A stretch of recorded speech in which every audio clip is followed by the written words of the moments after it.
Minay, hello. Ito yung reading mo for November 23 to 30 or kung kailan mo man mapanood ito. Sun, Moon, Rising, Venus signs or cross watchers.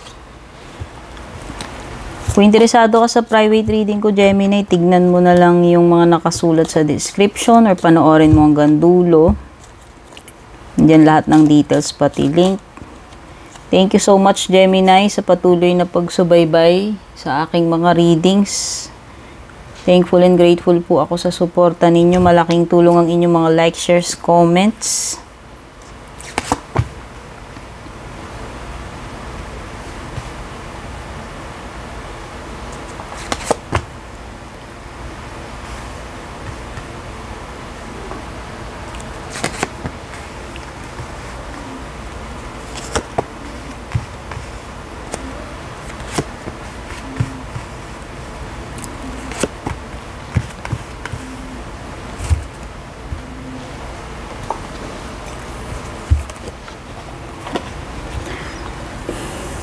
Chairfield. Someone new is entering your life, Gemini. Okay, maaaring may mga bago kayong mamimit.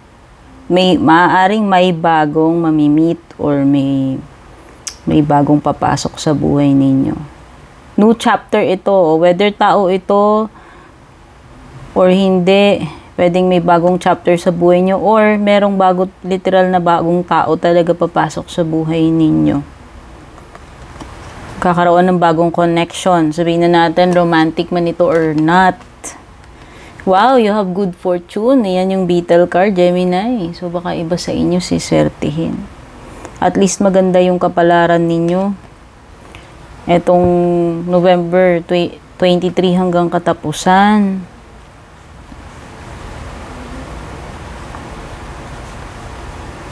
Okay? Parang ano to? Disappointment. Oh, ayan. Pwedeng may disappointment sa inyo. Something that is broken.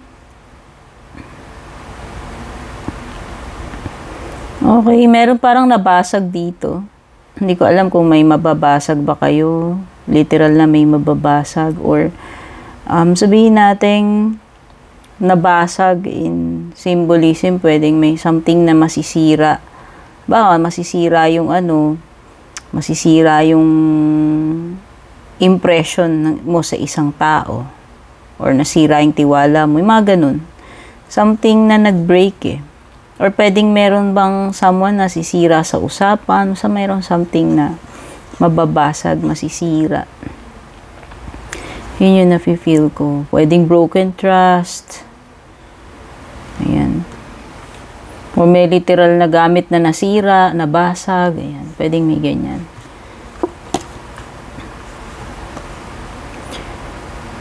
Nasayang, ayun. Parang parang mala 5 of Cups energy. Parang nanginayang ka kasi nasira. Oh.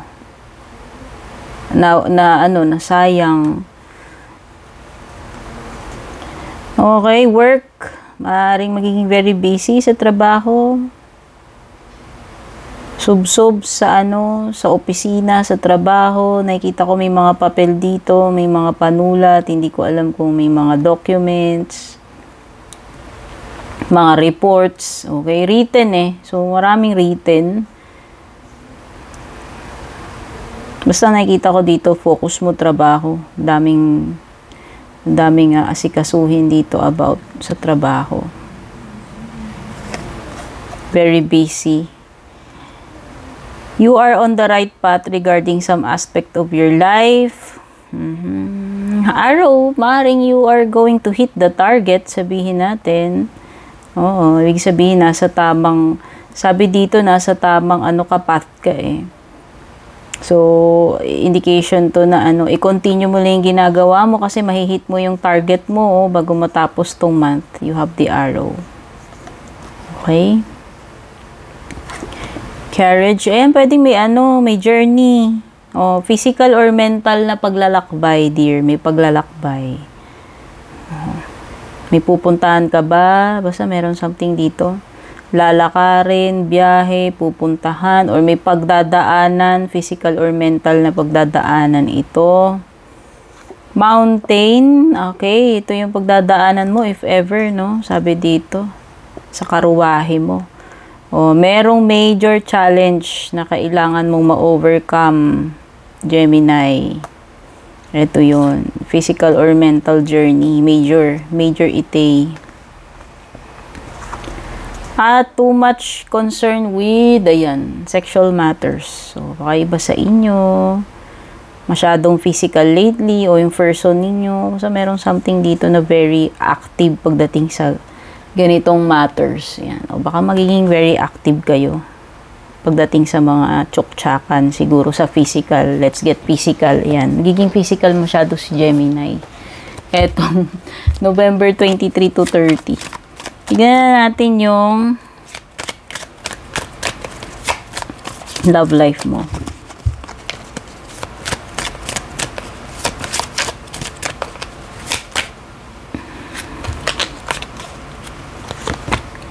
Escapade, ayan na nga. Parang may gala, Gemini. Baka may escapade kayo ni person. Kasi nga marami kayong physical matters. Ayan. Nag-uumapaw pagdating sa physical, kayong magjowa. Or kung sino man tong kakonect mo. Pwedeng may vacation, a hideaway, or adventure. Basta may escapade kayo ni person. Saan man yan, planado man yan or hindi. Pwedeng biglaan lang din.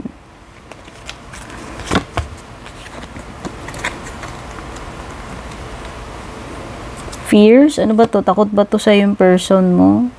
Takot ba siya sa'yo? Takot siya sa commitment? Or ikaw to nakaka-feel ng fear? Yan.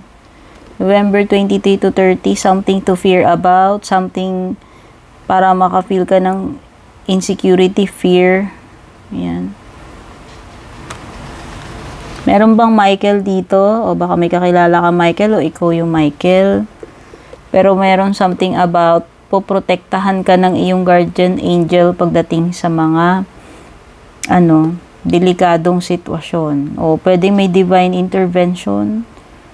Ibig sabihin, mangingialam yung angel mo, yung divine pagdating sa sitwasyon ninyong magjowa, mag-asawa, mag-partner. Poprotektahan kayo, yun yung nafe-feel ko. So, yan, kung mag-asawa kayo, couple, na nakita ko, hindi kayo hahayaan ng divine, ng angel na mapahamak kayo. O, kaya, ito kasi may fear dito eh. So, hindi ko alam, meron bang something na delikado, nakakatakot pagdating sa inyong samahan, or ma-encounter ninyong magjowa, hindi natin alam.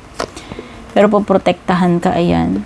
So, may unconditional love dito, genuine, certain love. So, ma-feel mo yung pagmamahal na itong person na to. Okay? Ma-feel mo na ito ay totoo sa'yo. Kung dinadoubt mo man yung pagmamahal niya, yung intention niya, ayan, meron dito. Nag-i-emit ng unconditional love.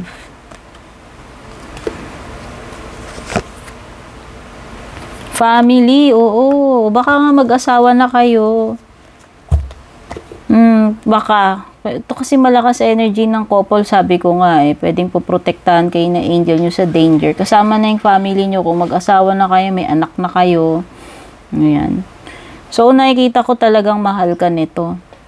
Kasi ang importante sa kanya yung family, blood ties. Importante ka sa kanya, yung anak ninyo. Siguro ikaw ang top priority and talagang totoo naman yung pagmamahal. No? Kasi nga may unconditional, genuine. So, nakikita ko lang siguro dito, if ever na magkakaproblema kayo, siguro hindi sa isa't isa, sa ibang bagay. Okay, pero mag-ingat kayong pamilya kung may pupuntahan kayo. Kasi parang meron ditong something about sasakyan, biyahe, pupuntahan. And meron sinasabi ditong fear, pero poprotektahan kayo sa harm. Kaya mag-ingat ha, baka may impending na danger. Okay? Lalo na kung may lakad kayong pamilya. Ingat kayo. Please, always pray. Yun yung makakapag-protect sa atin. Nampan natin yung additional messages for you, Gemini.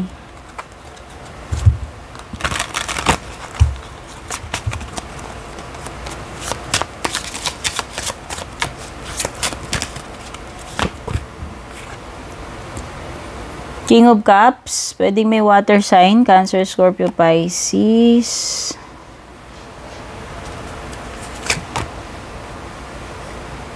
Natin pagkasyahin natin yung cards para makita. Hindi kasi kasya.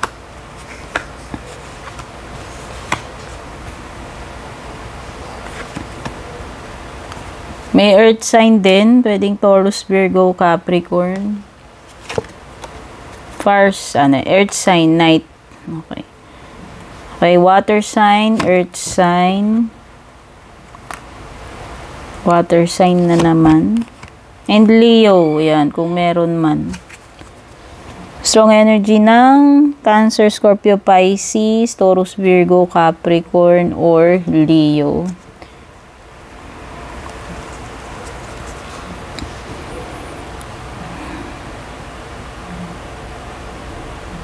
Sa bottom mo, you have 6 of Pentacles.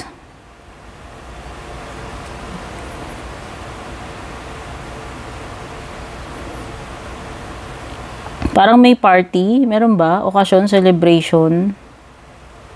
Or may delay. Or aberya. Sabihin na natin, pwedeng may hassle.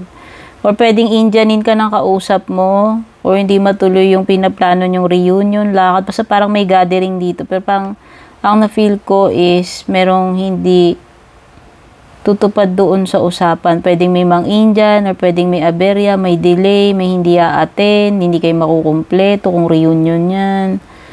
May last minute aberya or changes.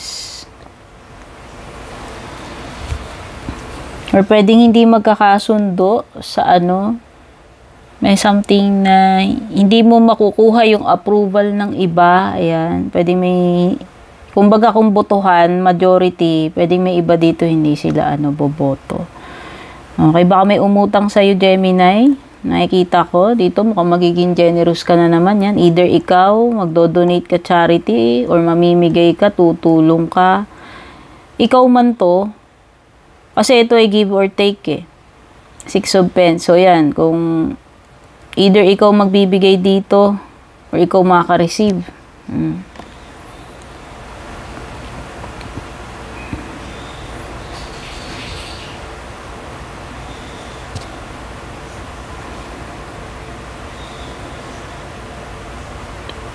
Okay, so nakikita ko dito with the 4 of Pentacles, stable naman pagdating sa kaperahan mo itong November 23 to 30. So kahit pa paano, siguro wala kang magiging problema sa pera.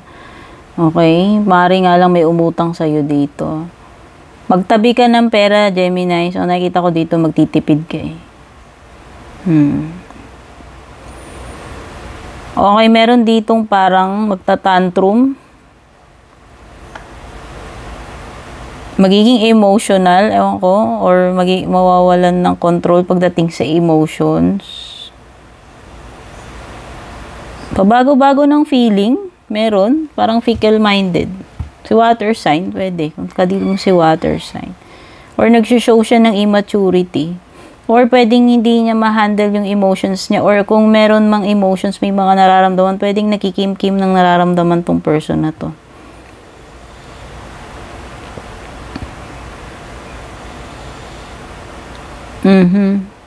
So, meron something na mabagal dito, Gemini. Hindi ko alam, may hinihintay ka ba? O baka matagal to darating. Medyo mabagal kumilos. Or ikaw yan, feeling sluggish. Parang, ewan ko, parang hindi ganun. Hindi ko alam, mabigat katawan.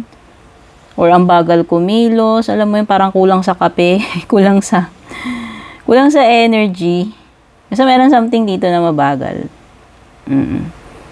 Pero reliable kasi to si Knight of Pentacles. Kahit sabihin mo mabagal magtrabaho yan, mabagal kumilos yan. Importante, reliable siya. Consistent siyang worker. Okay, so, assured yan na magagawa niya. Kaya lang hindi mo siya pwedeng madaliin. Ganun kabagal yung process. O kung hindi naman to tao, it's a situation wherein mabagal yung process. Oo, meron ditong parang energy ng nag-show ng restraint. Nagpipigil ng feelings, nagpipigil ng galit, emotion, o kung ano. Basta Or tinatry niya maging strong, pinipilit niya maging kalmado, pinipilit niya kontrolin yung sarili niya, pwedeng urges niya, emotions niya. Oo, ito. Tinatry niyang paano ba? Kontrolin yung sarili niya eh. Yun nafe-feel ko. Okay, pwedeng ito ay something pagkocontrol sa pera. So, sabi ko nga dito, mas magiging matipid ka, mag-iipon ka, hindi ka muna siguro gagasta, yun yung nakikita kong energy. Pwedeng yun din yung tinutukoy dito about kung isa doon sa pagkocontrol. Okay, so yun yung mga na-pick up kong energies dito, Gemini. Take care, God bless, babush.